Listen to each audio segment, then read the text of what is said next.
Hi, grabe naman. Sobrang sarap ng aking nagawang waffle. And sa mga mahihilig sa waffle dyan, so gumawa ako dito ng 3 flavor at ipapakita ko sa inyo kung ano ba yung mga flavor na mga ginawa ko dito. At for sure ako na magugustuhan nyo ito dahil napakasarap ito. Kaya naman tara, let's go! Hi, ang boring naman. Nagugutom na ako. Parang gusto kumain ng waffle. Kaso wala naman ng waffle. Ah?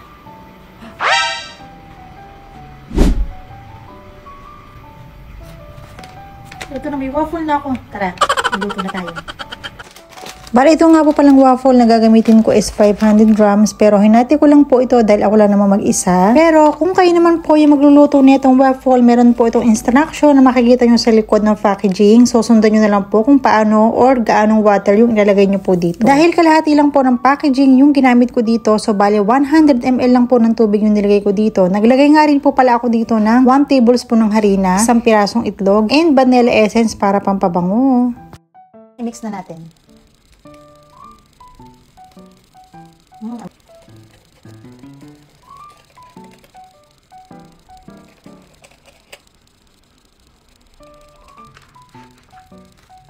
So, para mas mabilis matunaw, i-microwave natin.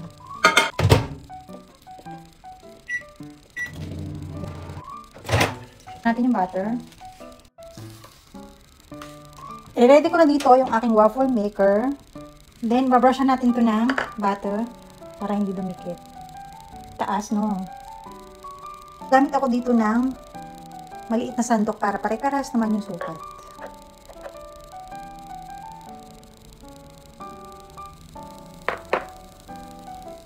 Then, pwede nang i-close.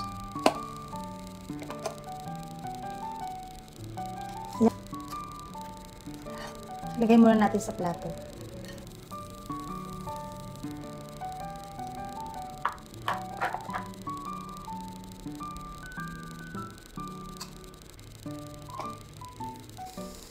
Grabe, sobrang bango. Ito na yung pangalawa.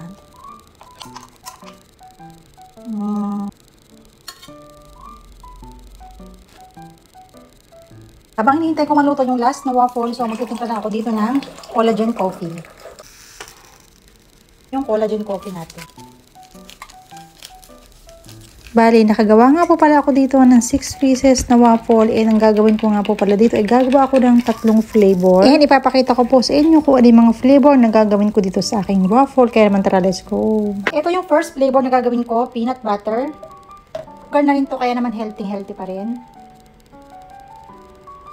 Then, lalagyan natin to ng cinnamon powder. Second one naman, syempre yung favorite ko, cheese. So, meron ako ditong cheddar cheese. Alat.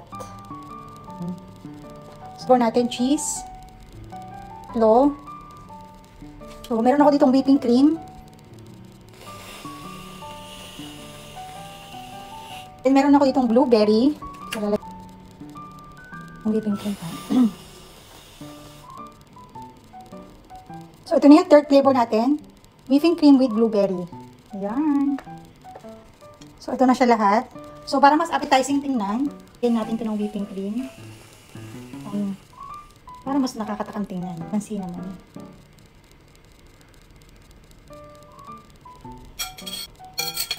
Kain na tayo.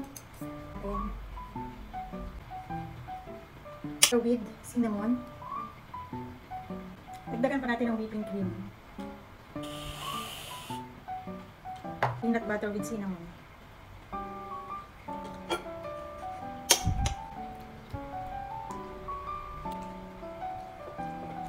Try naman natin itong blueberry with whipping cream.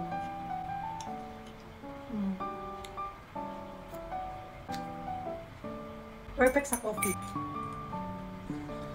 Then, pinakalas, itong cheese.